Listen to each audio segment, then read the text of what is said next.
നമസ്കാരം. പുതിയൊരു വീഡിയോയിലേക്ക് എല്ലാവർക്കും സ്വാഗതം. ഏകജാലക അഡ്മിഷൻ ഈ വർഷത്തെ ആരംഭിച്ചു കഴിഞ്ഞു. അതിൻ്റെ നടപടിക്രമങ്ങളിലേക്ക് നമ്മൾ പ്രവേശിച്ചു.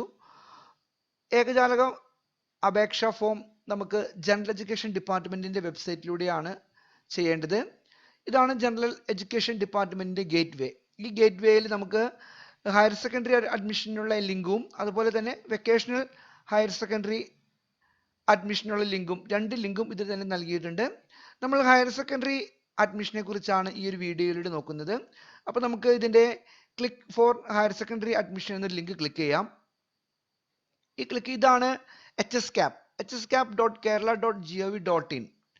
ഹയർ സെക്കൻഡറി ഏകജാലക അഡ്മിഷനും മായി ബന്ധപ്പെട്ട എല്ലാ കാര്യങ്ങളും അപ്ഡേഷൻ വരുന്നത് ഈ ഒരു വെബ്സൈറ്റിലൂടെയാണ്. അപ്പോൾ കുട്ടികളെല്ലാവരും ഈ ഒരു വെബ്സൈറ്റ് കൃത്യമായിട്ട് നോട്ട് ചെയ്ത് ഇതിലെ എല്ലാ അപ്ഡേഷനും ശ്രദ്ധിച്ചുകൊണ്ടിരിക്കണം. നമുക്കിതിൻ്റെ ഇപ്പോൾ നിലവിലെ പ്രോസ്പെക്ടസ് അപ്ഡേറ്റ് ആയിട്ടുണ്ട്. ഹൗ ടു അപ്ലൈ ഓൺലൈൻ, എങ്ങനെയാണ് ഓൺലൈൻ അപേക്ഷ, നമുക്ക് 16-ാം തീയതി മുതൽ ഓൺലൈൻ അപേക്ഷ ചെയ്യുന്നത് എങ്ങനെയാണ്, അതുപോലെ തന്നെ സർക്കുലേഴ്സ് ആയിട്ട് ഇതിൻ്റെ നിർദ്ദേശങ്ങൾ, കുട്ടികളുടെ എന്തൊക്കെ സർട്ടിഫിക്കറ്റുകളാണ് പ്രൊഡ്യൂസ് ചെയ്യേണ്ടത് തുടങ്ങിയ എല്ലാ വിവരങ്ങളും, ഈ വർഷത്തെ അഡ്മിഷനുമായി ബന്ധപ്പെട്ട എല്ലാ വിവരങ്ങളും ഈ ഒരു വെബ്സൈറ്റിലൂടെയാണ് നമുക്ക് ലഭിക്കുക.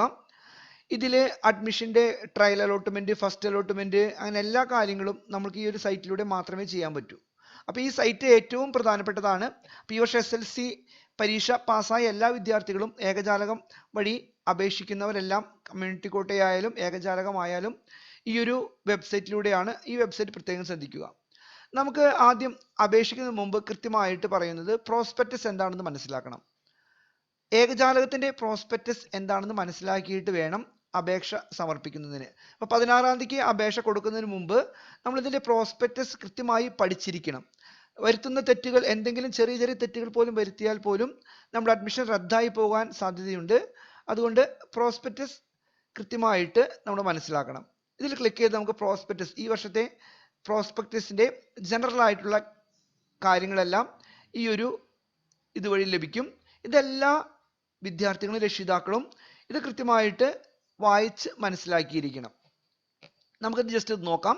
ഈ വർഷത്തെ പ്രോസ്പെക്ടസിലെ എന്തൊക്കെയാണ് പ്രത്യേകതകളെന്ന് നോക്കാം. 2024-25 അഡ്മിഷൻ്റെ കാര്യങ്ങളാണ് ഇതിൽ കൊടുത്തിരിക്കുന്നത്.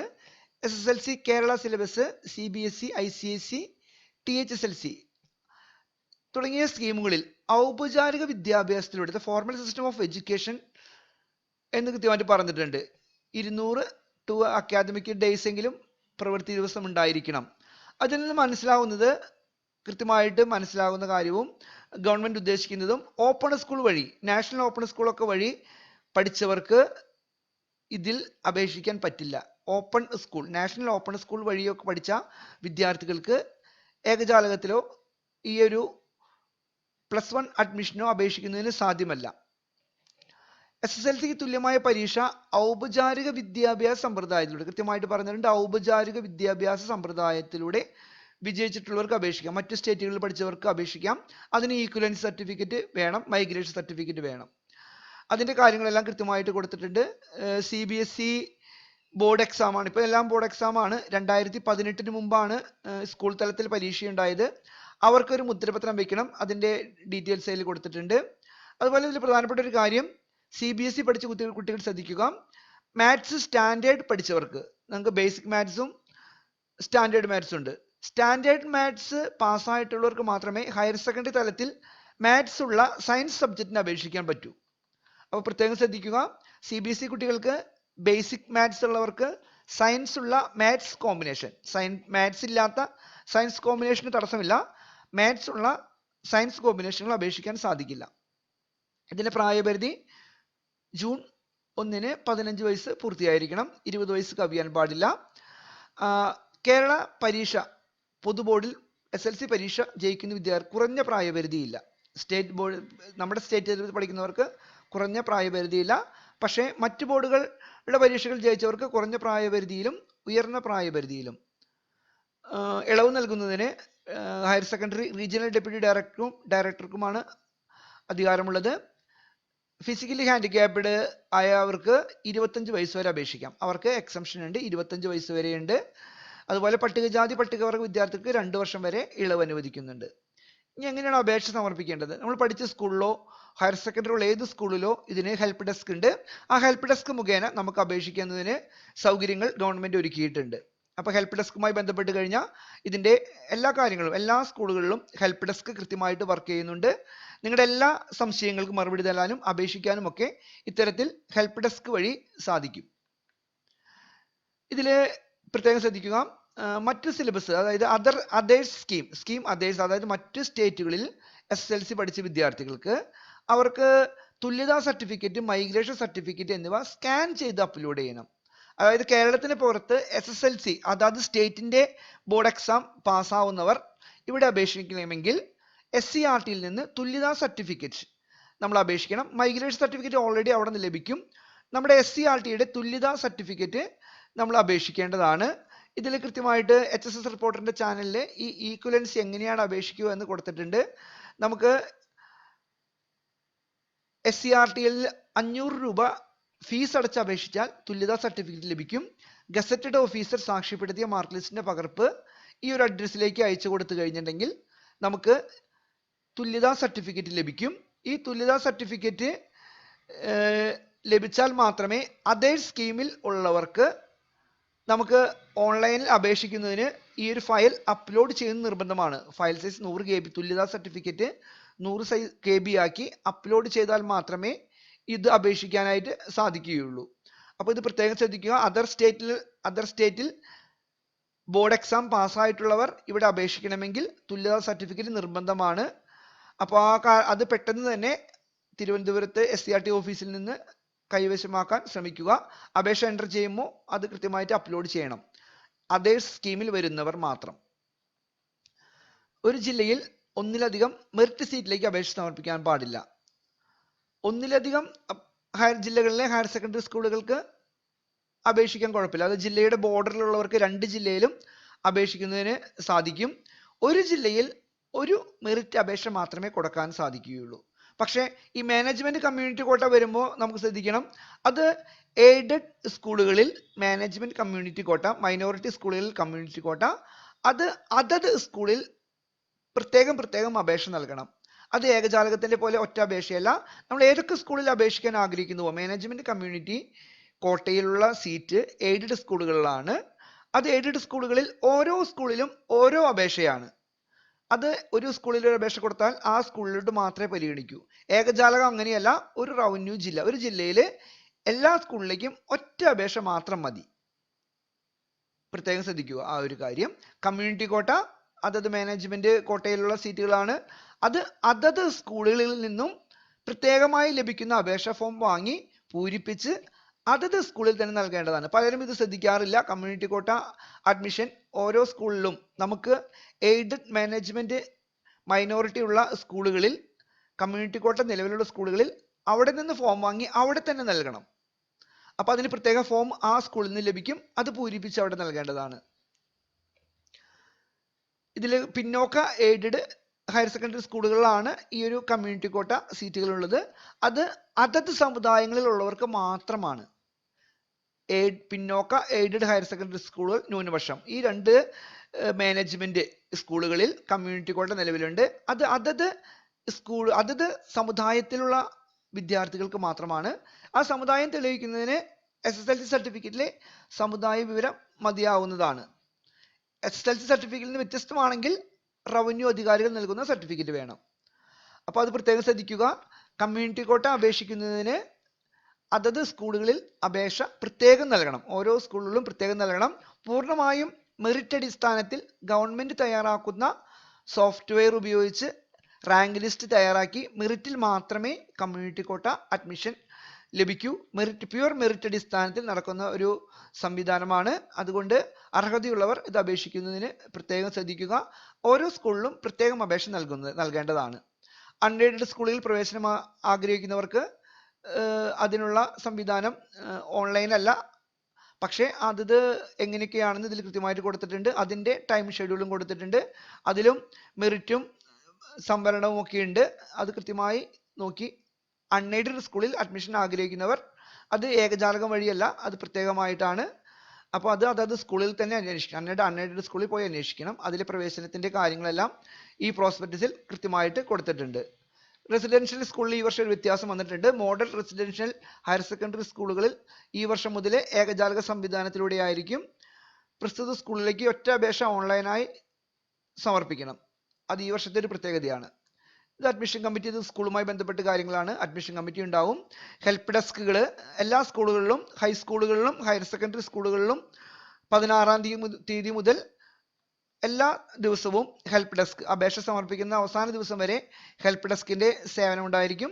നിങ്ങൾക്ക് വിദ്യാർത്ഥികൾക്ക് ഏത് സ്കൂളിൽ പോയാലും അവിടെ നിന്ന് ആവശ്യമായ നിർദ്ദേശങ്ങളും കാര്യങ്ങളും ലഭിക്കുന്നതാണ്. സംവിധാനങ്ങളെല്ലാം ഈ ഹെൽപ്പ് ഡെസ്ക് വഴി ലഭിക്കും. ഈ അപേക്ഷയുടെ വിവരങ്ങൾ ഉറപ്പുവരുത്തേണ്ടത് സ്വന്തം ഉത്തരവാദിത്തമാണ്. തെറ്റായ വിവരങ്ങൾ നൽകിയാൽ അലോട്ട്മെന്റ് റദ്ദാവും. നമ്മൾ കാസ്റ്റോ മറ്റ് ബോണസ് പോയിന്റുകളോ ഒക്കെ തെറ്റായി നൽകി കഴിഞ്ഞാൽ അഡ്മിഷൻ സമയത്ത് നമ്മളിത് ഓൺലൈൻ അപേക്ഷ ചെയ്ത് പ്രിന്റ് ഔട്ട് വെരിഫിക്കേഷന് വേണ്ടി സ്കൂളിൽ കൊടുക്കുന്നില്ല. അത് നമ്മുടെ കയ്യിൽ തന്നെ സൂക്ഷിക്കുകയാണ് ചെയ്യുക. അപ്പോൾ അഡ്മിഷൻ സമയത്താണ് നമ്മൾ എൻ്റർ ചെയ്ത വിവരങ്ങൾ സ്കൂൾ അധികൃതർ പരിശോധിക്കുക. അപ്പോൾ എന്തെങ്കിലും തെറ്റ് കണ്ടെത്തിയാൽ നമ്മുടെ റാങ്ക് ലിസ്റ്റിൽ പോയിന്റ് അനുസരിച്ച് നമുക്ക് ചിലപ്പോൾ അത് അഡ്മിഷൻ തന്നെ റദ്ദായി പോകുന്നതാണ്. അതുകൊണ്ട് തെറ്റായ വിവരങ്ങൾ ഒരിക്കലും ഇതിൽ നൽകാതിരിക്കുക.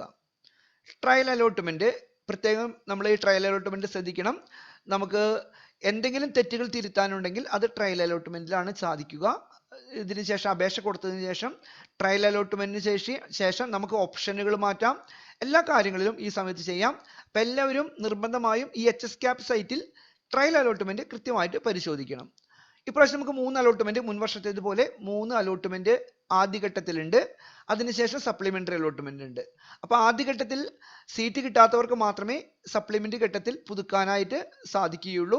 ആദ്യഘട്ടത്തിൽ അലോട്ട്മെന്റ് ലഭിച്ച് അഡ്മിഷൻ നേടാത്തവർക്ക് പുതുക്കാൻ സാധിക്കില്ല. അതുകൊണ്ട് അഡ്മിഷൻ കിട്ടിയാൽ നിർബന്ധമായും അഡ്മിഷന് ചേരേണ്ടതാണ്. ചേർന്നില്ലെങ്കിൽ നമ്മൾ ഏകജാലക സംവിധാനത്തിൽ നിന്ന് പുറത്തു പോകും. അപ്പോൾ അത് പ്രത്യേകം ശ്രദ്ധിക്കുക. ഇതുവരെയ്ക്കും അഡ്മിഷൻ, അതായത് 3 ഘട്ടത്തിൽ അഡ്മിഷൻ ലഭിക്കാത്തവർക്ക് ആണ് സപ്ലിമെന്ററി അലോട്ട്മെന്റ് ലഭിക്കുക. അതുപോലെ തന്നെ CBSE സ്കൂൾ തല പരീക്ഷ 2018 മുൻപുള്ള കുട്ടികൾക്കാണ് ആ ഒരു സ്കൂൾ തല പരീക്ഷ. അതുപോലെ തന്നെ എക്സാം കഴിഞ്ഞവർക്കൊക്കെ ഈ ഒരു ഘട്ടത്തിൽ അപേക്ഷിക്കാം. പ്രത്യേകം ശ്രദ്ധിക്കുക. നിലവിൽ പ്രവേശനം നമ്മൾ പല പ്രാവശ്യം ഉണ്ടായിട്ടുള്ള പ്രശ്നങ്ങളാണ്. ഈ കമ്മ്യൂണിറ്റി കോട്ടയിൽ പ്രവേശനമൊക്കെ നേടിക്കഴിഞ്ഞാൽ പിന്നീട് നമുക്ക് സപ്ലിമെന്ററിയിൽ അപേക്ഷിക്കാൻ പറ്റില്ല. മാനേജ്മെന്റ് സ്പോർട്സ് അൺഎയ്ഡഡ് സ്കൂളിൽ നമ്മൾ ചേർന്ന് കഴിഞ്ഞാൽ പിന്നെ സപ്ലിമെന്ററി ഘട്ടത്തിൽ പോലും നമുക്ക് അപേക്ഷിക്കാൻ പറ്റില്ല. അതുകൊണ്ട് നമ്മൾ അഡ്മിഷൻ നേടിക്കഴിഞ്ഞാൽ പിന്നെ സപ്ലിമെന്ററി ഘട്ടത്തിലില്ല, അപേക്ഷിക്കാൻ സാധിക്കില്ല. പ്രവേശനം നേടാത്തവരെ തുടർന്നുള്ള അലോട്ട്മെന്റിൽ പരിഗണിക്കുകയില്ല. ഒരു അലോട്ട്മെന്റ് ലഭിച്ച് അഡ്മിഷൻ നേടിയില്ലെങ്കിൽ പിന്നത്തെ അലോട്ട്മെന്റിൽ ഒന്നിലും അത് പരിഗണിക്കുന്നില്ല. അതുപോലെ തന്നെ സപ്ലിമെന്ററി അലോട്ട്മെന്റിന് ശേഷം മാത്രമാണ് സ്കൂൾ ട്രാൻസ്ഫർ അനുവദിക്കുന്നത്. 3 ഘട്ടത്തിലെ ആദ്യഘട്ടത്തിൽ 3 അലോട്ട്മെന്റ്, സപ്ലിമെന്ററി അലോട്ട്മെന്റ്, അതിനുശേഷം മാത്രമാണ് സ്കൂൾ കോമ്പിനേഷൻ ട്രാൻസ്ഫർ. ഇതിൽ പ്രവേശനം നമുക്ക് 2 രീതിയിലുള്ള പ്രവേശനം ഉണ്ട്. സ്ഥിര പ്രവേശനം, താൽക്കാലിക പ്രവേശനം. ഒന്നാമത്തെ ഓപ്ഷൻ, നമ്മൾ അപേക്ഷയിൽ ഓപ്ഷനെ കുറിച്ച് പറയാം. ഒന്നാമത്തെ ഓപ്ഷൻ കിട്ടിക്കഴിഞ്ഞാൽ സ്ഥിര പ്രവേശനമാണ്. പിന്നെ നമുക്കത് മാറ്റാൻ പറ്റില്ല. ഒന്നാമത്തെ അല്ലാത്ത ഓപ്ഷനുകൾ നമ്മൾ ഒരു 25 ഓപ്ഷൻ വെച്ച് അതിൽ 10ാമത്തെ ഓപ്ഷൻ കിട്ടിക്കഴിഞ്ഞാൽ നമുക്ക് ആദ്യത്തെ 2 അലോട്ട്മെന്റിൽ താൽക്കാലികമായി പ്രവേശനം, നമുക്ക് ഉയർന്ന ഓപ്ഷൻ കിട്ടുന്നത് വരെ ഉള്ള ഓപ്ഷനുകൾ നമുക്ക് കാത്തിരിക്കാൻ സാധിക്കും. അതുകൊണ്ട് ആദ്യത്തെ ഘട്ടത്തിൽ ഒന്നാമത്തെ ഓപ്ഷൻ അടച്ചു കഴിഞ്ഞാൽ നമുക്ക് അവിടെ സ്ഥിര അഡ്മിഷൻ ആണ്.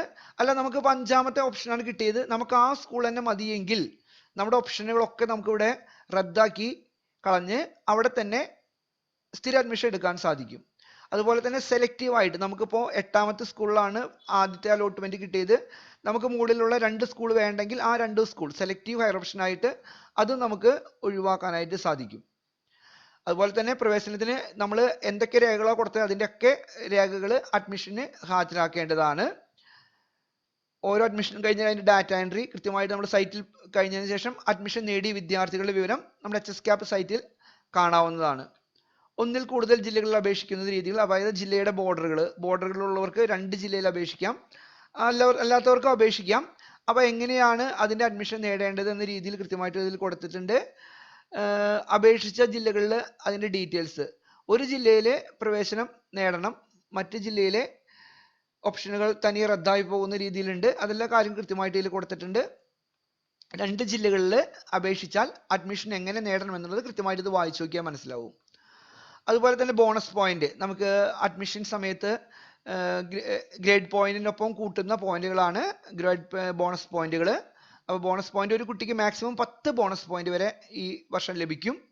അപ്പോൾ അത് ഏതൊക്കെയാണെന്ന് നോക്കാം. നമുക്ക് ജവാന്മാരുടെ മക്കൾക്ക് 5 പോയിന്റ്, അതുപോലെ ഇത് ആദ്യത്തെ 5 പോയിന്റ് മരിച്ചവർക്കാണ്, കൃത്യനിർവഹണത്തിനിടയിൽ മരിച്ച ജവാന്മാരുടെ മക്കൾക്കാണ്. 3 പോയിന്റ് നിലവിലെ ജവാന്മാരുടെയും എക്സ് സർവീസുകളുടെയും മക്കൾക്ക് 3 പോയിന്റ് ഉണ്ട്. അതിൽ അനുബന്ധമായ രേഖകൾ ഹാജരാക്കണം. NCC 75%, സ്കൗട്ട് ഗൈഡ് രാജ്യ പുരസ്കാർ, രാഷ്ട്രപതി പുരസ്കാരം നേടിയവർ, സ്റ്റുഡൻസ് പോലീസ് കേഡറ്റുകൾ. ഇത് 3ലും അംഗത്വമുണ്ടെങ്കിലും 2 പോയിന്റേ ലഭിക്കൂ. അതായത് NCC, രാജ്യ പുരസ്കാർ, സ്റ്റുഡന്റ് പോലീസ് കേഡറ്റ്, ഇതിൽ ഏതിലും അംഗത്വം ഉണ്ടെങ്കിലും 2 പോയിന്റ് മാത്രമേ ലഭിക്കൂ. A grade certificate little Kites A grade കിട്ടിയാൽ മാത്രമേ ഒരു ബോണസ് പോയിന്റ് ഉള്ളൂ. ലിറ്റിൽ കൈറ്റിന് പ്രത്യേകം ശ്രദ്ധിക്കുക, ഏതെങ്കിലും ഒരു ഗ്രേഡ് കിട്ടിയിട്ട് കാര്യമില്ല. എ ഗ്രേഡ് കിട്ടിയ കുട്ടികൾക്ക് മാത്രമേ ഒരു പോയിന്റ്. സെയിം സ്കൂൾ, അതേ സ്കൂളിലെ വിദ്യാർത്ഥികൾക്കുണ്ട്. അതേ ഗ്രാമപഞ്ചായത്താണ് ഈ 2 പോയിന്റ്, അതേ താലൂക്ക് ആണെങ്കിൽ 1 പോയിന്റ്. ഇതൊക്കെ വളരെ പ്രധാനപ്പെട്ടതാണ്. ഇതിനൊക്കെ രേഖകൾ ഹാജരാക്കണം. SLC ബുക്ക് അല്ലെങ്കിൽ SLC ബുക്കിലെ ഡാറ്റ വേണം, അല്ലെങ്കിൽ നമ്മളത് അനുബന്ധ രേഖകൾ തെളിയിക്കുന്ന രേഖകൾ ഹാജരാക്കണം. ഹയർ സെക്കൻഡറി സ്കൂൾ നിലവിലില്ലാത്ത പഞ്ചായത്തിൽ താലൂക്ക് 2 പോയിന്റ്. പൊതുപരീക്ഷയിൽ SSLC യോഗ്യത നേടുന്നവർക്ക് 3 പോയിന്റ്. ഇത് പലരും പറയുന്നത് CBSE-കാർക്ക് എന്താണ് പോയിന്റ് കുറയ്ക്കല്ല ചെയ്യുന്നത്, സ്റ്റേറ്റിന് പോയിന്റ് കൂട്ടുകയാണ് ചെയ്യുന്നത്. സംസ്ഥാന ബോർഡ് നടത്തുന്ന പരീക്ഷയിൽ SSLC എഴുതുന്നവർക്ക് CBSE അത് ICSE കുട്ടികളെക്കാളും ഒരു 3 പോയിന്റ് കൂടുതൽ ബോണസ് കൊടുക്കുന്നുണ്ട്. ഓക്കെ, ഇതിൽ പ്രത്യേക നിർദ്ദേശമുണ്ട്. ബോണസ് പോയിന്റ് അർഹത ഒരു പരമാവധി 10 പോയിന്റ് ആയിട്ടാണ് കണക്കാക്കുന്നത്. NCC, സ്കൗട്ട്, രാജ്യപുരസ്കാരം നേടിയവർ, സ്റ്റുഡന്റ് പോലീസ് കേഡറ്റ് എന്നിൽ ഒരു ഐറ്റത്തിന് മാത്രമേ ബോണസ് പോയിന്റ് അനുവദിക്കുള്ളൂ എന്ന് കൃത്യമായിട്ട് പറഞ്ഞിട്ടുണ്ട്. 10ാം ക്ലാസ്സിലുള്ള ഗ്രേസ് മാർക്ക് ലഭിച്ചിട്ടുള്ളവർക്ക്, grace mark NCC, scout, Rajyapuraskar ഇതിനൊക്കെ ഗ്രേസ് മാർക്ക് ലഭിച്ചിട്ടുണ്ടെങ്കിൽ അവർക്ക് ബോണസ് പോയിന്റ് ടിക്ക് ചെയ്യാൻ പറ്റില്ല. ഗ്രേസ് മാർക്ക് ലഭിച്ചിട്ടുണ്ടെങ്കിൽ അവർക്ക് ബോണസ് പോയിന്റ് അർഹത ഉണ്ടായിരിക്കുന്നില്ല. വളരെ പ്രധാനപ്പെട്ട ഒരു കാര്യമാണ്. ഗ്രേസ് മാർക്ക് SSLC പരീക്ഷയ്ക്ക് ഗ്രേസ് മാർക്ക് ലഭിച്ചവർക്ക് ബോണസ് പോയിന്റ് ഉണ്ടായിരിക്കുകയില്ല. മൈനസ് പോയിന്റ് തോറ്റവർക്കാണ് മൈനസ് പോയിന്റ് ബാധിക്കുക. ഇത് ഓപ്പൺ മെറിറ്റ് ഓരോ സ്കൂളുകളിലും, സർക്കാർ സ്കൂൾ, ന്യൂനപക്ഷം, ഓരോ സ്കൂളുകളിലും എത്ര ശതമാനം സീറ്റ് എങ്ങനെയൊക്കെയാണ് സംവരണം ചെയ്തിരിക്കുന്നത്. ഓപ്പൺ മെറിറ്റ് ആണ് എല്ലാവർക്കും. ആദ്യത്തെ open merit. Management quota government സ്കൂളുകളിലില്ല. അതുപോലെ തന്നെ കമ്മ്യൂണിറ്റി കോട്ട ഗവൺമെന്റ് സ്കൂളുകളിലില്ല. മൈനോറിറ്റി ഉള്ള സ്കൂളുകളിൽ മാത്രമേ ഉള്ളൂ. പിന്നോക്കക്കാർക്ക് മൈനോറിറ്റി മാത്രമേ ഉള്ളൂ. അതുപോലെ ഈഴവ, തീയ, ബില്ലവ, ETB കാറ്റഗറിക്ക് 8% ഗവൺമെന്റ് സ്കൂളിലാണ്. എയ്ഡഡ് സ്കൂളുകളിലൊന്നും അതിന് സംവരണമില്ല. മുസ്ലിം വിഭാഗത്തിന് ഗവൺമെന്റ് സ്കൂളിൽ 7% സംവരണമുണ്ട്. ലത്തീൻ കത്തോലിക്കർക്ക് 3% ഉണ്ട്.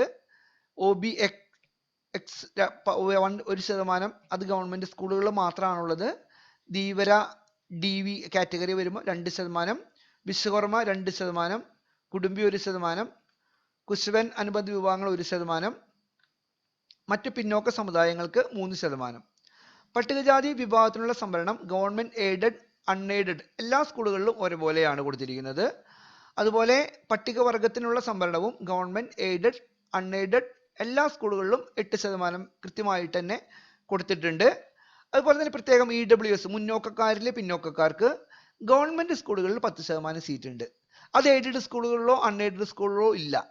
EWS കാറ്റഗറിയിലുള്ളവർ പ്രത്യേകം ശ്രദ്ധിക്കുക, അവർക്ക് സംവരണം സീറ്റുള്ളത് ഗവൺമെന്റ് സ്കൂളുകളിൽ മാത്രമാണ്. എയ്ഡഡ് സ്കൂളുകളിൽ EWSന് സംവരണമില്ല. അതുപോലെ സ്പോർട്സ് കോട്ട ഭിന്നശേഷി വിഭാഗത്തിൽപ്പെട്ടവർക്കുള്ള സംവരണമാണ്.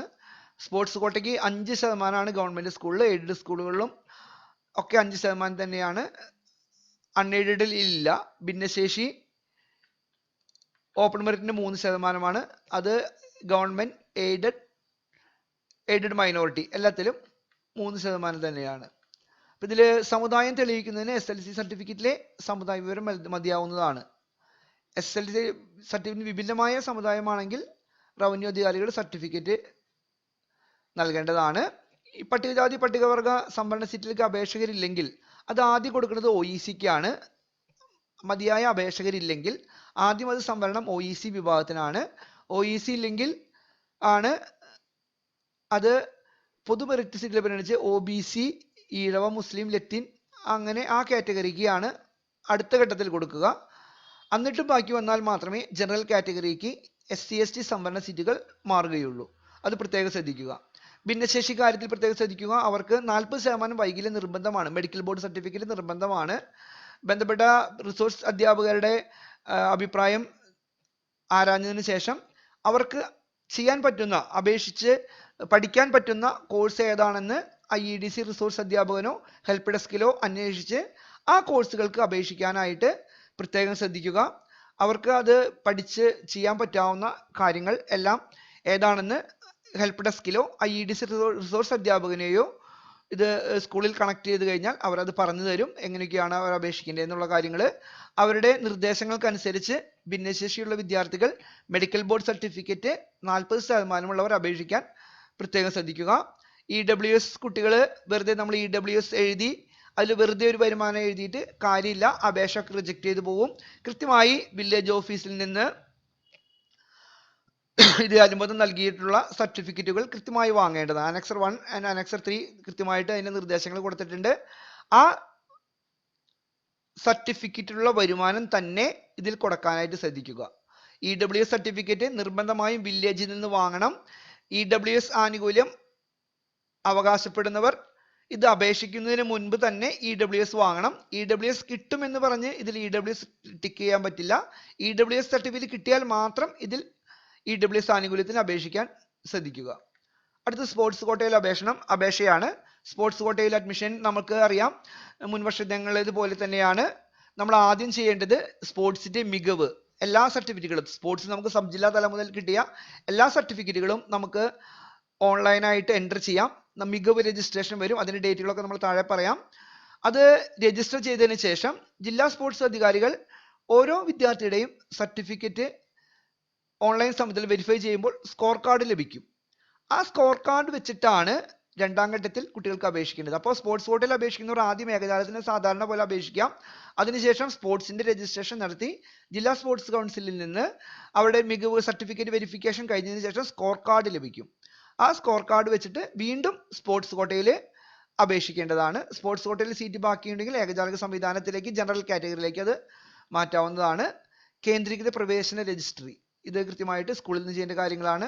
നമുക്ക് അഡ്മിഷൻ കിട്ടിയാൽ ഈ ഒരു സെൻട്രൽ രജിസ്ട്രിയിൽ നമ്മുടെ പേര് ചേർക്കപ്പെടും. എന്നാൽ മാത്രമേ അത് നമ്മുടെ സ്കൂളിൽ അഡ്മിഷൻ പൂർണ്ണമായും ചെയ്തു എന്ന് പറയാൻ പറ്റുള്ളൂ. അപ്പോൾ അഡ്മിഷൻ പ്രോസസ് കംപ്ലീറ്റ് ചെയ്തതിന് ശേഷം ഓരോ ഘട്ടത്തിൽ അലോട്ട്മെന്റ് കഴിഞ്ഞതിന് ശേഷം നമ്മുടെ HSCAF വെബ്സൈറ്റിൽ അഡ്മിറ്റ് ചെയ്ത കുട്ടികളുടെ ലിസ്റ്റ് വരും. അപ്പോൾ നമ്മളെ കുട്ടികൾ അത് കൃത്യമായിട്ട് പരിശോധിക്കണം. നമ്മൾ ഏത് സ്കൂളാണ് അഡ്മിഷൻ എടുത്തത്, അവിടെ നമ്മുടെ പേരുണ്ടോ എന്ന് ഉറപ്പുവരുത്തണം. ഇനി പ്രവേശന മാനദണ്ഡം WGPA കാൽക്കുലേഷൻ, അത് നമുക്ക് ഗ്രേഡ് പോയിന്റിന് ഓരോ പോയിന്റിനും എത്ര പോയിന്റാണെന്ന് കൃത്യമായിട്ട് കൊടുത്തിട്ടുണ്ട്. അതിലെങ്ങനെയൊക്കെയാണ് അതിൻ്റെ കാൽക്കുലേഷൻ ഇവിടെ കൃത്യമായിട്ടുണ്ട്. അപ്പോൾ നമ്മുടെ ഗ്രേഡ് പോയിന്റ് എങ്ങനെയാണെന്ന് ഇതിൽ കാൽക്കുലേറ്റ് ചെയ്യാം. ഈ വെബ്സൈറ്റിൽ അതിൻ്റെ ഒരു ലിങ്ക് വരും. നമുക്ക് ഓട്ടോമാറ്റിക് നമ്മുടെ ഡീറ്റെയിൽസ് കൊടുത്താൽ ഗ്രേഡ് പോയിന്റ് കണക്കാക്കുന്ന രീതി നമുക്ക് ഓട്ടോമാറ്റിക് നമ്മുടെ സൈറ്റിൽ നിന്ന് കിട്ടും. ഈ തുല്യം പോയിന്റ് വന്നു കഴിഞ്ഞാൽ എന്തൊക്കെയാണ് നോക്കുക. ഇംഗ്ലീഷിൻ്റെ ഗ്രേഡ് പോയിന്റ്, ഒന്നാം ഭാഷയുടെ, അങ്ങനെ ഓരോ കൃത്യമായിട്ട് കാര്യങ്ങൾ പറഞ്ഞിട്ടുണ്ട്. നമുക്ക് ഇത് കലോത്സവങ്ങളുടെ ബോണസ് പോയിന്റ് കിട്ടാത്ത എല്ലാ കാര്യങ്ങളും നമുക്ക് ഇവിടെ കൊടുക്കാനായിട്ട് സാധിക്കും. അപ്പോൾ അത് കൃത്യമായിട്ട് 10ാം ക്ലാസ്സിൽ പഠിക്കും. NTSC, NNMS, USS, LSS ഒഴികെയുള്ളതൊക്കെ 10ാം ക്ലാസ്സിലായിരിക്കണം. നമ്മൾ 9ാം ക്ലാസ്സിൽ സ്റ്റേറ്റിൽ പങ്കെടുത്തതോ 8ാം ക്ലാസ്സിലൊക്കെ റവന്യൂവിൽ പങ്കെടുത്ത വിവരങ്ങളൊന്നും ഇതിൽ കൊടുക്കാൻ പാടില്ല. 10ാം ക്ലാസ്സിൽ പഠിക്കുന്ന സ്പോർട്സ്, ആർട്സ്, ശാസ്ത്രമേള സർട്ടിഫിക്കറ്റുകൾ മാത്രം ഇതിൽ എൻ്റർ ചെയ്യാനായിട്ട് ശ്രദ്ധിക്കുക. അപ്പോൾ ഇതിൻ്റെ ഓരോ കാര്യങ്ങൾ ഇതിൽ കൃത്യമായിട്ട് കൊടുത്തിട്ടുണ്ട്. അപ്പോൾ പ്രോസ്പെക്ടസ് കൃത്യമായിട്ട് വായിച്ചു നോക്കിയാൽ നമുക്ക് എന്തൊക്കെ പോയിന്റിന് അർഹതയുള്ളൂ എന്ന് കൃത്യമായിട്ട് മനസ്സിലാക്കാം. സ്കൗട്ട് ഗൈഡ്സിലെ പങ്കാളിത്തം ഇത് പ്രത്യേകം ശ്രദ്ധിക്കുക. കഴിഞ്ഞ വർഷമൊക്കെ ഒരുപാട് കുട്ടികൾ തെറ്റിച്ചുള്ളതാണ്. രാഷ്ട്രപതി പുരസ്കാരോ രാജ്യപുരസ്കാരോ കിട്ടിയവർക്ക് ഇത് ടിക്ക് ചെയ്യാൻ പറ്റില്ല. നമ്മൾ സ്കൗട്ടിൽ പങ്കെടുത്തു, രാഷ്ട്രപതി പുരസ്കാരോ രാജ്യ പുരസ്കാരോ നേടിയിട്ടില്ലെങ്കിൽ മാത്രമേ ഇതിൽ പങ്കാളിത്തം ടിക്ക് ചെയ്യാൻ പറ്റൂ. പലരും കഴിഞ്ഞ വർഷം വരുത്തിയ ഒരു വലിയ തെറ്റാണ്. പക്ഷെ ഇത് ഗ്രേഡ് പോയിന്റിൽ വ്യത്യാസം വരാൻ സാധ്യതയുണ്ട്. അതുകൊണ്ട് പ്രത്യേകം ശ്രദ്ധിക്കുക. സ്കൂളിൽ നിന്ന് ഒരു വിദ്യാർത്ഥിക്ക് 2 ക്ലബിന്റെ പോയിന്റ് കിട്ടും. അതിന് കൃത്യമായിട്ട് അനക്സർ 4 ഇതിൽ കൊടുത്തിട്ടുണ്ട്. ആ അനക്സർ 4ൽ ഈ പറയുന്ന ക്ലബ്ബുകളെല്ലാം ഏതെങ്കിലും 2 ക്ലബ്ബ് മാത്രം എഴുതുക. എല്ലാ ക്ലബ്ബുകൾക്കും ഒരേ മുൻഗണന ലഭിക്കുക. അപ്പോൾ സ്കൂളിൽ നിന്ന് ക്ലബ് സർട്ടിഫിക്കറ്റ് വാങ്ങുക. ഇത് ഈ ഓൺലൈൻ അപേക്ഷ ചെയ്യുന്നതിന് മുമ്പ് സ്കൂളിൽ നിന്ന് നിശ്ചിത ഫോർമാറ്റിൽ ക്ലബ് സർട്ടിഫിക്കറ്റ് വാങ്ങുക. ക്ലബ് സർട്ടിഫിക്കറ്റ് വാങ്ങുമ്പോൾ എല്ലാ സർട്ടിഫിക്കറ്റിനും ഡേറ്റും നമ്പറും നിർബന്ധമാണ്. അനുവദിച്ച ഓഫീസിന്റെ ഡീറ്റെയിൽസും നമുക്കിത് എൻറ്റർ ചെയ്ത് വെരിഫൈ ചെയ്ത് വരുമ്പോൾ അവസാന ഘട്ടത്തിൽ സർട്ടിഫിക്കറ്റ് നമ്പർ, ഡേറ്റ് കാര്യങ്ങൾ വേണം. അതുകൊണ്ട് സ്കൂൾ അധികൃതർ നൽകുമ്പോൾ, ക്ലബ് സർട്ടിഫിക്കറ്റ് നൽകുമ്പോൾ ഡേറ്റും നമ്പറും ഇട്ട് കൊടുക്കാൻ പ്രത്യേകം ശ്രദ്ധിക്കുക. ഏറ്റവും അവസാനം തുല്യനില എന്ന് പറഞ്ഞാൽ ജനനതീയതി, ഇംഗ്ലീഷ് പേര്, എല്ലാ പോയിന്റും ഒരേപോലെ വന്നു കഴിഞ്ഞാൽ ജനനതീയതി, വയസ്സ് കൂടി വിദ്യാർത്ഥി ആദ്യം എന്ന ക്രമത്തിലായിരിക്കും. എല്ലാവരും പറയും ഒരേ പോയിന്റ് ആണ്, എല്ലാ കാര്യങ്ങളും ഒരേപോലെയാണ്. പക്ഷേ വേറെ കുട്ടിക്ക് നമ്മളൊക്കെ മുന്നേ റാങ്ക് ലിസ്റ്റിൽ പേര് വന്നു. അത് ഈ ജനനതീയതി അല്ലെങ്കിൽ പേര്, ഈ രണ്ട് ഓർഡറിൽ വരുമ്പോഴാണ്. എല്ലാ പോയിന്റും തുല്യമായാൽ പോലും ജനനതീയതിയിലുള്ള വ്യത്യാസവും പേരിലുള്ള വ്യത്യാസവും റാങ്ക് ലിസ്റ്റിൽ ഒരുപാട് വ്യത്യാസങ്ങൾ വരുത്താൻ സാധ്യതയുള്ള ഒരു കാര്യമാണ്. അതുകൊണ്ട് കുട്ടികൾ ഇതിന്റെ റാങ്ക് ലിസ്റ്റ് ഒക്കെ വരുമ്പോൾ പ്രത്യേകം ശ്രദ്ധിക്കുക. പേരിന്റെയും ജനനതീയതി അടിസ്ഥാനത്തിലൊക്കെയാണ് റാങ്ക് ലിസ്റ്റ് അവസാനം എല്ലാം തുല്യമായാൽ വരിക. അതുകൊണ്ട് ആരും അവരുടെ പേര് മുന്നു വന്നു എന്ന് സംശയിക്കേണ്ട. ഈ ഒരു കാര്യം കൊണ്ടാണ് അത് അങ്ങനെ. ഒരേ പോയിന്റ് ആയാലും ഒരേ WGP ആയാലും ചിലരുടെ പേരുകൾ റാങ്ക് ലിസ്റ്റിൽ മുന്നോട്ട് വരുന്നത്. ഇനി ഹയർ സെക്കൻഡറിയുടെ സബ്ജക്റ്റുകളാണ്. സയൻസ് ഗ്രൂപ്പിലുള്ള സബ്ജക്റ്റുകൾ. നമുക്ക് ഏതൊക്കെ സബ്ജക്റ്റ് സെലക്ട് ചെയ്യണമെങ്കിൽ ഇവിടെ ഇതാണ് കോഡ്. നമ്മൾ ഇതിൽ അപേക്ഷയിൽ കോഡ് മാത്രമാണ് എഴുതുള്ളൂ. 01, 02 അങ്ങനെ കോഡാണ് എഴുതുക. അപ്പോൾ ഓരോ കോഡും ഏതൊക്കെ സബ്ജക്റ്റുകളാണ്, അതിന് ഏതൊക്കെ വെയിറ്റേജ് ലഭിക്കുക എന്ന് കൃത്യമായിട്ട് ഇതിൽ കൊടുത്തിട്ടുണ്ട്. അപ്പോൾ നമ്മൾ സയൻസ് സബ്ജക്റ്റിന് നമുക്ക് 8 കോമ്പിനേഷൻ ഉണ്ട്. ഹ്യൂമാനിറ്റീസിൽ നമുക്ക് ഒരുപാട് കോമ്പിനേഷനുകൾ ഉണ്ട്. കോമേഴ്സ് ഉണ്ട്. അങ്ങനെ 3 തരത്തിലാണ് നമുക്ക് ഹ്യൂമാനിറ്റീസ് കഴിഞ്ഞാൽ കോമേഴ്സ്, അങ്ങനെ 3 തരത്തിലാണ് ഹയർ സെക്കൻഡറിയിൽ നമുക്ക് ഗ്രൂപ്പുകൾ. Science, humanities, commerce. ഓരോ കോമ്പിനേഷനും കോഡുകളുണ്ട്. ഈ കോഡ് നമ്പറുകളാണ് നമ്മൾ നോട്ട് ചെയ്തിരിക്കേണ്ടത്. നമുക്ക് ഓരോ കോഡുകളും എന്തൊക്കെയാണെന്നുള്ളത് ഈ ഒരു നമ്പറാണ് അപേക്ഷ പൂരിപ്പിക്കുമ്പോൾ ആവശ്യം. അപ്പോൾ ഇതൊക്കെ കൃത്യമായിട്ട് എല്ലാവരും നോക്കുക. പിന്നെ ഇതിന്റെ ഫീസ് ഘടനയാണ്. ഹയർ സെക്കൻഡറിയിൽ എത്രയാണ് ഫീസ്, അടയ്ക്കേണ്ട തുക, അതിന്റെ നിർദ്ദേശങ്ങളെല്ലാം കൃത്യമായിട്ട് കൊടുത്തിട്ടുണ്ട്. ഈ ഫീസ് തുക നിങ്ങളുടെ അലോട്ട്മെന്റ് സ്ലിപ്പിൽ പ്രിന്റ് ചെയ്ത് വരും. ആ തുക മാത്രമേ അടയ്ക്കേണ്ട ആവശ്യമുള്ളൂ. ഇനി അതിന്റെ തീയതി 16-ാം തീയതിയാണ് അപേക്ഷ സമർപ്പണം. അപേക്ഷ സമർപ്പിക്കേണ്ട അവസാന തീയതി 25-ാം തീയതിയാണ്. പ്രത്യേകം ശ്രദ്ധിക്കുക, ഈ 16-ാം തീയതി ഇത് തുറക്കുമ്പോൾ തന്നെ എല്ലാവരും ഓടിക്കേറി ഇത് ചെയ്യാൻ നിന്നാൽ സൈറ്റ് ഭയങ്കര ജാമായിരിക്കും ചിലപ്പോൾ. അതുകൊണ്ട് ആദ്യ ദിവസം തന്നെ ചെയ്ത് തീർക്കാൻ വേണ്ടിയുള്ള വെപ്രാളം ആരും ചെയ്യേണ്ട. സമാധാനപരമായിട്ട് എല്ലാ രേഖകളും തയ്യാറാക്കി ഒരു ദിവസം കഴിഞ്ഞിട്ട് ചെയ്താൽ സമാധാനമായിട്ട് ചെയ്യാൻ പറ്റും. ആദ്യത്തെ ദിവസം നമുക്ക് OTP വരാനോ ഒക്കെ ചിലപ്പോൾ ഇത്തിരി ബുദ്ധിമുട്ട് വരും. ആ ഒരു തിരക്കുകളുള്ള ഹൈ ട്രാഫിക്, സൈറ്റിൽ ഹൈ ട്രാഫിക് വരുമ്പോൾ ഇത്തിരി ബുദ്ധിമുട്ടുകൾ വരും. അതുകൊണ്ട് ആദ്യ ദിവസം തന്നെ എല്ലാവരും ഓടിക്കേറി ആദ്യ ദിവസം ചെയ്യാൻ നിൽക്കണ്ട. നമ്മുടെ എല്ലാ രേഖകളും ശരിയാക്കിയതിന് ശേഷം സമാധാനപരമായി ചെയ്യാം. നമുക്ക് 16-ാം തീയതി മുതൽ 25-ാം തീയതി വരെ തീയതിയുണ്ട്. നമുക്ക് എല്ലാവരുടെയും റിസൾട്ട് വന്നു. CBSE, ICSE എല്ലാവർക്കും റിസൾട്ട് വന്നു. എല്ലാവർക്കും അപേക്ഷിക്കാൻ പറ്റാവുന്ന ഒരു സാഹചര്യമുണ്ട്. ഇതിന് ട്രയൽ അലോട്ട്മെന്റ് 29-ാം തീയതിയാണ്. നമ്മൾ 29 ട്രയൽ അലോട്ട്മെന്റ് എല്ലാവരും പരിശോധിക്കണം. ആദ്യത്തെ അലോട്ട്മെന്റ് 5-ാം തീയതിയും രണ്ടാമത്തെ അലോട്ട്മെന്റ് മിക്കവാറും 11-ാം തീയതി ആയിരിക്കും. മുഖ്യ അലോട്ട്മെന്റ് അവസാനിക്കും. തേർഡ് അലോട്ട്മെന്റ് 19-ാം തീയതി ആയിരിക്കും. 24-ാം തീയതി ക്ലാസ് തുടങ്ങും. 24/6 ജൂൺ മാസം തന്നെ ക്ലാസ് തുടങ്ങുന്ന രീതിയിലാണ് ഇത് തയ്യാറാക്കിയിരിക്കുന്നത്. സപ്ലിമെന്ററി ഉണ്ട്. ആദ്യഘട്ടം കഴിഞ്ഞ സപ്ലിമെന്ററി, അത് കഴിഞ്ഞ സ്പോർട്സ് കോട്ട. സ്പോർട്സ് കോട്ടയിൽ മികവ് രജിസ്ട്രേഷന് 21/5 മുതൽ സൈറ്റ് ഓപ്പൺ ആകും. 21/5 മുതൽ മികവ് രജിസ്ട്രേഷൻ. അപ്പൊ സ്പോർട്സ് കോഴ്സിൽ അപേക്ഷിക്കുന്നവർ ആദ്യം 21/5-ന് EHS ക്യാമ്പിൽ തന്നെ മികവ് രജിസ്ട്രേഷൻ, അതിന്റെ കാര്യങ്ങളെല്ലാം കൃത്യമായിട്ട് കൊടുത്തിട്ടുണ്ട്. അതിന്റെ സപ്ലിമെന്ററി കോട്ട കാര്യങ്ങൾ പറഞ്ഞിട്ടുണ്ട്. കമ്മ്യൂണിറ്റി കോട്ടയുടെ ഡീറ്റെയിൽസ് പറഞ്ഞിട്ടുണ്ട്. അതിന്റെ സപ്ലിമെന്ററി പറഞ്ഞിട്ടുണ്ട്. അങ്ങനെ എല്ലാ കാര്യങ്ങളും ഇതിൽ കൃത്യമായിട്ട് അൺഎയ്ഡഡ് സ്കൂളിന്റെ അഡ്മിഷന്റെ കാര്യങ്ങൾ, റെസിഡൻഷ്യൽ സ്കൂളിന്റെ അഡ്മിഷന്റെ കാര്യങ്ങൾ, അങ്ങനെ ഈ ഒരു പ്രോസ്പെക്ടസ് കൃത്യമായിട്ടൊന്ന് വായിച്ചു നോക്കി ചെയ്തു കഴിഞ്ഞാൽ നമുക്ക് അഡ്മിഷൻ പ്രോസസ് വളരെ എളുപ്പത്തിൽ പൂർത്തീകരിക്കാം. ഇതിന് അനുബന്ധങ്ങളായി കൊടുത്തിട്ടുള്ളത് നമുക്ക് 11 അനുബന്ധങ്ങളുണ്ട്. ആ അനുബന്ധങ്ങൾ എന്ന് പറഞ്ഞു കഴിഞ്ഞാൽ നമുക്ക് ഈ സൈറ്റിൽ കാണാം. Appendix 1, appendix 2, appendix 3. ഓരോ അനുബന്ധങ്ങളും നമുക്ക് ഇതുമായി ബന്ധപ്പെട്ടുള്ള കാര്യങ്ങൾക്കുള്ള അറിയിപ്പുകളാണ്. ഇത് മൈനോറിറ്റി റിസർവേഷൻ ആണ്. ഭാഷാ ന്യൂനപക്ഷങ്ങൾക്കുള്ള ലിസ്റ്റാണ് ഇത്. ഒന്നാമത്തേത്. രണ്ടാമത്തേത് നമുക്ക് സംവരണ ആനുകൂല്യങ്ങൾ. ഇത് ഏറ്റവും പ്രധാനപ്പെട്ട ഒരു കാര്യമാണ്. അഡ്മിഷനുമായി ബന്ധപ്പെട്ട് ഏറ്റവും പ്രധാനപ്പെട്ട ഒരു കാര്യമാണ്. നമുക്ക് ഇതിനൊക്കെ ഓരോ കാസ്റ്റിനും ഓരോ കാറ്റഗറിക്കും കോഡ് നമ്പർ ആണ്. ഈ കോഡ് ETB, അതുപോലെ മുസ്ലിം, ഓരോന്നിനും ഓരോ കോഡാണ്. കൃത്യമായിട്ട് ശ്രദ്ധിക്കുക. ഈ ETBയുടെ കേസിൽ പ്രത്യേകം പറയുക, എല്ലാ വർഷവും പറയുന്നതാണ്, ETB കാറ്റഗറി എല്ലാവരും ETB തന്നെ കൊടുക്കുക. ചിലപ്പോൾ SLC ബുക്കിൽ OBC എന്ന് കാണും. OBC എന്ന് കൊടുക്കാൻ അർഹതയുള്ളവർ കാറ്റഗറി 6ൽ പെടുന്നവരാണ് OBC. ഈ 6 അതർ ബാക്ക്വേർഡ്, ഇത്രയും കാറ്റഗറിക്കാണ് OBC കൊടുക്കാൻ അർഹതയുള്ളത്. ETB തീയ ബില്ലവ ഈഴവ അത് ഈ കോഡ് നമ്പർ 2 തന്നെ കൊടുക്കാൻ ശ്രദ്ധിക്കുക. പലരും അത് തെറ്റി കൊടുക്കാറുണ്ട്. എല്ലാ വർഷവും കാറ്റഗറി മാറി ഗവൺമെന്റ് സ്കൂളുകളിൽ സംവരണം മാറും. ഈ ETB കോഡ് കൊടുത്ത് നമ്മൾ നേരത്തെ കണ്ടു, ഗവൺമെന്റ് സ്കൂളുകളിൽ ETBക്കും സംവരണമുണ്ട്, OBCക്കും സംവരണമുണ്ട്. അപ്പോൾ അത് പ്രത്യേകം ശ്രദ്ധിക്കുക. ETB കുട്ടികൾ ഉണ്ടെങ്കിൽ ഈഴവ തീയ ബില്ലവ ആ ഒരു കാറ്റഗറി കോഡ് നമ്പർ 2 തന്നെ കൊടുക്കാൻ ശ്രദ്ധിക്കുക. എല്ലാ കാസ്റ്റും ഇതിൽ കൃത്യമായിട്ട് കൊടുത്തിട്ടുണ്ട്. SC കാറ്റഗറിയിൽ ഉൾപ്പെടുന്നവർ, ST കാറ്റഗറിയിൽ ഉൾപ്പെടുന്നവർ, code number 14, 15 Vishwakarma related VK അതൊക്കെ അതാത് കാറ്റഗറിയിൽ കൊടുക്കാനായിട്ട് ശ്രദ്ധിക്കുക. കാറ്റഗറി മാറിക്കഴിഞ്ഞാൽ നമുക്ക് അഡ്മിഷൻ തന്നെ റദ്ദായി പോകും. OEC. അപ്പോൾ അഡ്മിഷന് ഏറ്റവും അധികം പ്രാധാന്യമുള്ള ഒരു പേജാണ് ഈ അനക്സർ 2 അനുബന്ധം 2. അപ്പോൾ ഇത് കൃത്യമായിട്ട് പരിശോധിക്കുക. അപ്പോൾ നെക്സ്റ്റ് 3ൽ പറഞ്ഞിരിക്കുന്നത് നമുക്കൊരു OBC H എന്നൊരു കാറ്റഗറി ഉണ്ട്. അവർക്ക് വിദ്യാഭ്യാസാനുകൂല്യം ലഭിക്കും. അതായത് ഈ താഴെ പറയുന്ന 30 കാസ്റ്റിലുള്ള വിദ്യാർത്ഥികൾക്ക് 6 ലക്ഷത്തിൽ താഴെ വരുമാനമാണെങ്കിൽ അവർക്ക് SC വിദ്യാർത്ഥികൾക്ക് ലഭിക്കുന്ന അതേ വിദ്യാഭ്യാസാനുകൂല്യം ലഭിക്കും. സീറ്റുകളിൽ അവർക്ക് യാതൊരുവിധ അർഹതയുമില്ല, വിദ്യാഭ്യാസാനുകൂല്യം ലഭിക്കും. അപ്പോൾ ഈ കാറ്റഗറിയിൽ പെടുന്ന വിദ്യാർത്ഥികൾ, ഈ 30 കാറ്റഗറിയിൽ പെടുന്ന വിദ്യാർത്ഥികൾ വരുമാന സർട്ടിഫിക്കറ്റും ജാതി സർട്ടിഫിക്കറ്റും വാങ്ങിവെക്കണം. അവർക്ക് OECയുടെ ആനുകൂല്യങ്ങൾ കിട്ടും. അപ്പോൾ പ്രത്യേകം ശ്രദ്ധിക്കുക, 6 ലക്ഷം വരെ വരുമാന പരിധിയുള്ള അവർ, ഈ 30 കാറ്റഗറിയിൽ പെടുന്നവർ വരുമാന സർട്ടിഫിക്കറ്റും ജാതി സർട്ടിഫിക്കറ്റും അഡ്മിഷന് മുമ്പ് കൃത്യമായിട്ട് അത് വാങ്ങിച്ചു വയ്ക്കണം. അപ്പൻഡിക്സ് 5 എന്ന് പറഞ്ഞാൽ ഓൺലൈനായി അപേക്ഷിക്കുന്ന വിധമാണ്. എങ്ങനെയാണ് അപേക്ഷിക്കുക?